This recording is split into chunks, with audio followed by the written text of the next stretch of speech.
கல்விகம் நண்பர்கள் அனைவருக்கும் வணக்கம். நாங்க இந்த வீடியோவில் எதை பத்தி பார்க்க போகிறோம்னு சொல்லி சொன்னால், இந்த மேனேஜ்மெண்ட் அசிஸ்டன்ட் எக்ஸாம்ல வந்து பாத்தீங்கன்னு சொல்லி சொன்னால், இந்த கடந்த காலங்கள்ல இப்படி வினாக்கள் வந்திருக்குது, அதுக்கு நாங்க எப்படி ஆன்சர் பண்ண வேணும்ன்ற விஷயங்களை தான் வந்து இந்த வீடியோவில் வந்து முழுமையாக பார்க்க போறோம்.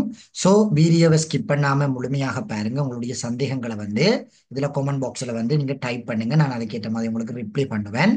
மறக்காம இந்த வீடியோவை உங்களுடைய நண்பர்களுக்கும் பகிர்ந்து கொள்ளுங்க. சரி, வாங்க நம்ம ஒவ்வொரு விஷயங்களாக பார்த்து கொண்டு போகலாம். இதுல வந்து பகுதி ஒன்றுல வந்து பாத்தீங்கன்னா உங்களுக்கு 10 வினாக்கள் தந்திருக்கிறாங்க. ஒவ்வொரு வினாக்களுக்கும் வந்து பாத்தீங்கன்னா ஒரு புள்ளிகள் வீதம் உங்களுக்கு வழங்கப்படும். மொத்தம் வந்து பாத்தீங்கன்னா 10 புள்ளிகள் இதுக்கு வழங்கப்பட்டிருக்குது. இந்த வினா பகுதிகளை நாங்க பார்க்கிற சந்தர்ப்பங்கள்ல இது வந்து ஒரு தமிழ் இலக்கண முறைகளாக வந்து இருக்குது. அதாவது மொழித்திறனில ஒரு தமிழ் இலக்கண முறைகளாக வந்து இதை வந்து பயன்படுத்தி இருக்கிறாங்க. இதுல ஒரு சரியான சொல்முறைகள் எது என்றதைத்தான் இங்கங்க உங்கள்கிட்ட கேட்டிருக்கிறாங்க. பாருங்க, வினா அந்த தலையங்கத்தை வாங்கி பாருங்க. 1 தொடக்கம் 10 வரையான ஒவ்வொரு வினாவிலும் தரப்பட்டுள்ள சொல்வரிசை ஒவ்வொன்றிலும் சரியாக இழுத்து பாருங்க, அந்த விஷயத்தை படிவாங்க டாக் பண்ணியிருக்கிறாங்க. பாருங்க, எழுத்து கூட்டப்பட்ட சொல்லை தெரிவு செய்து அதற்குரிய இலக்கத்தை வினாவின் எதிரே உள்ள புள்ளிக்கோட்டின் மீது எழுதுக. அப்ப இங்க டாக் பண்ணியிருக்கிற விஷயங்களை பார்த்தீங்கன்னா விளங்கும். எழுத்து கூட்டும் போது எங்களுக்கு சரியான ஒரு சொல் வந்து அமைய வேணும். அப்படி அமைகின்ற சொல் எது, அதுக்குரிய இலக்கத்தினை வந்து அந்த புள்ளிக்கோட்டின் மீது எழுத சொல்லி சொல்லியிருக்கிறாங்க. இப்ப இதுல முதலாவது வினா வந்து பாருங்க, தகைமை, பகைமை, நிலைமை, கைமை என்று சொல்லி 4 சொற்கள் வந்து இங்க தந்திருக்கிறாங்க. இதுல முதலாவது வந்து பாருங்க, தகமை என்று சொல்லி தந்திருக்கிறாங்க. நாங்க தகமை என்று சொல்லி கதைக்க மாட்டோம். தகைமை என்று சொல்லித்தான் நாங்க என்ன செய்வோம் என்று சொல்லி சொன்னால் பொதுவாக வந்து உச்சரிக்கிறது. ஆகவே தகைமை என்று சொல்றது வந்து இங்க பிழை. தகைமை என்றதான் வந்து இதற்கு ஒரு சரியான விடையாக அமையும். ஆகவே தானா, கையென்னா, மையென்னா தகைமை. தகைமை என்றது வந்து பாத்தீங்கன்னா ஒருவரினுடைய நிலையை வந்து உறுதிப்படுத்துறது. இப்ப உதாரணமா சில பேர் ஓஎல் படிச்சவங்களா இருக்கலாம், சில பேர் ஏஎல் படிச்சவங்களாக இருக்கலாம், சில பேர் வந்து பாத்தீங்கன்னா ஒரு டிகிரி முடிச்சாக்களா இருக்கலாம். அவங்க என்ன தகமை இருக்குது என்றதை வச்சுக்கொண்டு அவங்கள வந்து என்ன செய்யறது, கணிப்பிட்டுக் கொள்ற ஒரு முறையாக இந்த தகமை வந்து காணப்படுகிறது. இரண்டாவது வந்து பாத்தீங்கன்னா பகைமை. எங்களுக்கு தெரியும் பகைமை என்றது ஒரு சரியான சொல் தான். எங்களுக்கு தெரியும் இரண்டாவது தான் விடைபெறப் போகுது. பகைமை என்றது ஒரு என்னன்னு சொல்றது, ஒரு ஒரு என்ன ஒரு ஆளோட வந்து பாத்தீங்கன்னா முரண்படுற தன்மைகளை வந்து ஏற்படுத்துற மாதிரி இருக்கும். பகைமை வளர்க்கிறது என்று சொல்லி சொல்லுவாங்க. இப்ப முரண்பாடுகளை உருவாக்குகின்றதுக்கு நாங்க பயன்படுத்துற இந்த பகைமை என்று சொல்லி சொல்லுவோம். மூணாவது வந்து பாத்தீங்கன்னா நிலைமை. நாங்க நிலைமை என்று சொல்லி சொல்ல மாட்டோம், நிலைமை என்று சொல்லித்தான் சொல்லுவோம். இங்க லையனா என்று சொல்லி வரும், லானாக்கு பதிலாக லையனா என்று சொல்லி வரும். நிலைமை என்று சொல்லித்தான் நாங்க பயன்படுத்துவோம். ஆகவே மூணாவது விடையும் பிழை. நாலாவது வந்து பாத்தீங்கன்னு சொல்லி சொன்னால் நிலைமை என்றது ஒரு ஆளுடைய சிச்சுவேஷனை பத்தி கதைக்கிறது. நாலாவது வந்து பாத்தீங்கன்னு சொன்னால் ஆஹ் கைமை என்று சொல்லி தந்திருக்கிறாங்க. இங்க வந்து கயமை என்று சொல்லி நாங்க சொல்ல மாட்டோம், கயமை என்று சொல்லி நாங்க சொல்ல மாட்டோம். கயமை என்று சொல்லித்தான் நாங்க இங்க பயன்படுத்துவோம். காணா, யானா, மையனா, கயமை என்று சொல்லித்தான் பயன்படுத்துவோம். இந்த கயமை என்பதற்கான சொல் வந்து பாத்தீங்கன்னா ஒரு இழிவு சொல் என்று சொல்லி சொல்லுவாங்க. திருவள்ளுவர் இந்த கயமை பத்தி தன்னுடைய குரல் எல்லாம் வடிவா சொல்லியிருப்பார் இல்லையா? அப்போ ஒரு இழிவு சொற்களை நாங்க பேசுறதுக்கு தான் வந்து இங்க கயமை என்று சொல்லி சொல்லுவோம். ஆகவே இதுல சரியான விடையாக அமைய போறது வந்து பாத்தீங்கன்னா எங்களுக்கு இரண்டாவதாக வந்து இருக்கும். சரியான விடையாக அமைய போறது வந்து பாத்தீங்கன்னா இரண்டாவதாக இருக்கும். அதுதான் இந்த பகைமை. அடுத்ததுல வந்து பாருங்க, அடுத்த விஷயத்தை அடுத்த வினா வந்து பாத்தீங்கன்னா உங்களுக்கு தெளிவான முறைகள்ல விளங்கிக் கொள்ளக்கூடியதாக வந்து இருக்கும். சமர்ப்பணம், புனர்த்தாரணம், அங்குதார்ப்பணம், திவாரணம் என்று சொல்லி நிவாரணம் என்று சொல்லி 4 விடைகள் வந்து இங்க சொற்கள் வந்து தரப்பட்டிருக்குது. இதுல முதலாவது சமர்ப்பணம் என்ற ஒரு விஷயம் வந்து இங்க வழங்கப்பட்டிருக்குது. சோ நாங்க இங்க சமர்ப்பணம் என்றதுக்கு வந்து பாத்தீங்கன்னு சொல்லி சொன்னால் இவங்க சமர்ப்பணம் என்று சொல்லித்தான் இங்க கொடுத்திருக்கிறாங்க. ஆகவே இது விட பிழை. சமர்ப்பணம் என்ற ஒரு சொல்லு வர வேணும். இப்பணம் என்ற சொல் வந்து இங்க காண இல்லை. அடுத்தது புனர்த்தாரணம் என்று சொல்லி தந்திருக்கிறாங்க.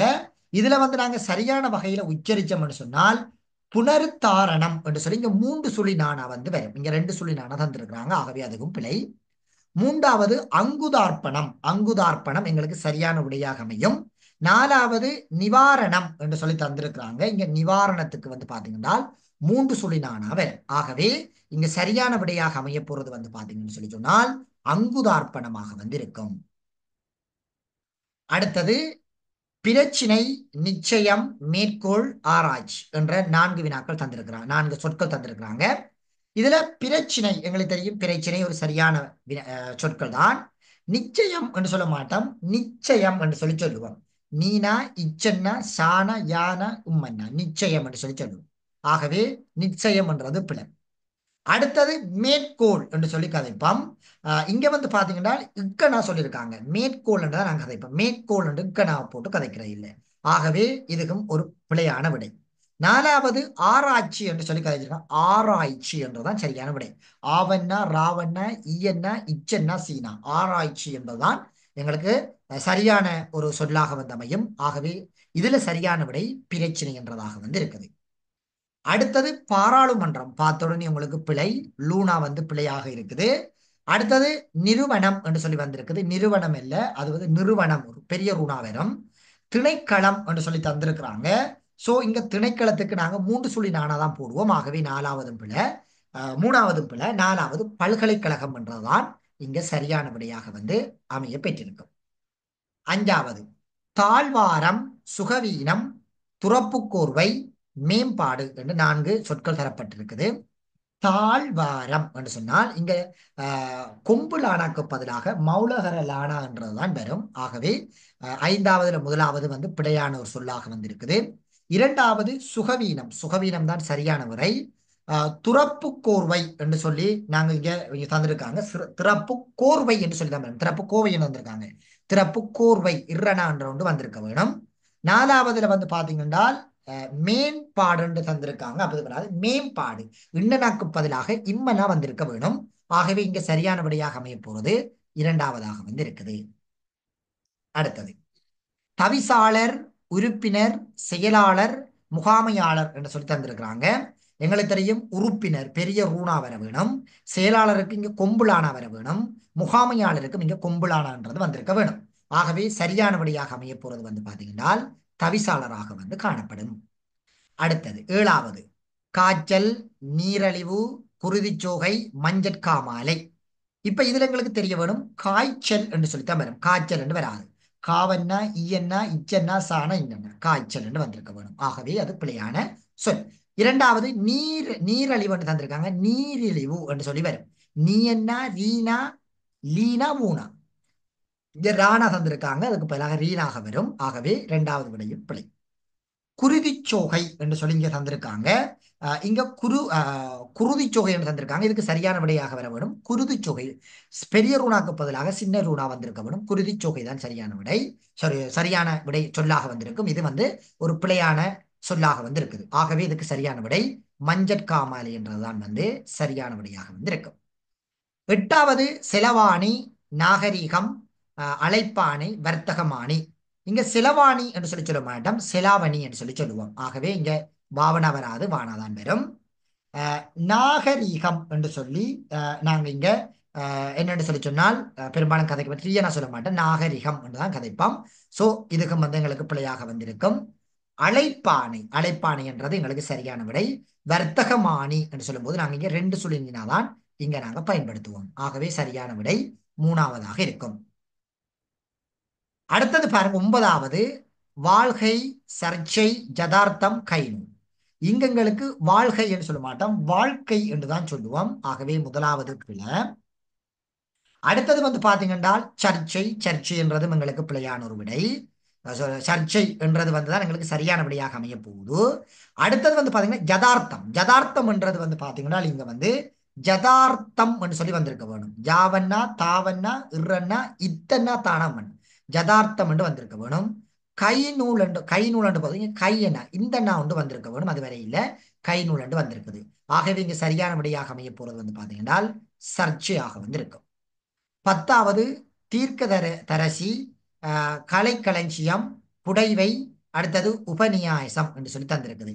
தீர்க்கதரிசி, தீர்க்கதரிசி என்றது வந்து எதிர்காலத்தில் நடக்க போறத முன்பு குறிக்கிறவர். சோ தீர்க்கதரிசி என்றதான் வரும், இது டீனாக வந்திருக்க வேணும். ஆகவே இது பிழை. கலை களஞ்சியத்துல இந்த லானாக்கு பதிலாக கொம்புலானா வந்திருக்க வேணும். சோ இதுக்கும் பிழை. அடுத்தது வந்து பாத்தீங்கன்னு சொல்லி சொன்னால் புடைவை, புடைவை எங்களுக்கு சரியான ஒரு விடையாக வந்து இருக்க போகுது. அடுத்தது உபநியாசம் என்று இருக்குது, இந்த ஒன்று வந்திருக்கணும் உபநியாசம். இந்த உபநியாசம் என்றது சொற்பொழிவுக்குரிய ஒரு மறுபெயர்களாக வந்து இருக்குது. இப்ப நான் சொல்லியிருக்கிற இந்த வினா பகுதிகளை உங்களுக்கு எதுவும் விளங்கல, எதுவும் தெளிவில்லை அப்படி என்று சொல்லி சொன்னால் நீங்க கமெண்ட் பாக்ஸில் உங்களோட கருத்துக்களை சொல்லுங்க. அதுக்கு ஏற்றாற் போல உங்களுக்கு அதுக்குரிய ரிப்ளைகளை நான் உங்களுக்கு அந்த கமெண்ட் பாக்ஸிலேயே உங்களுக்கு வழங்குவேன். இதனுடைய அடுத்த பகுதிகளை இன்னும் ஒரு வீடியோவில் நான் உங்களுக்கு தெளிவாக எக்ஸ்பிளைன் பண்றேன். பிடிச்சிருந்தா வீடியோ மறக்காம லைக் பண்ணி உங்களுடைய நண்பர்களுக்கும் ஷேர் பண்ணி கொள்ளுங்க. Okay, thank you.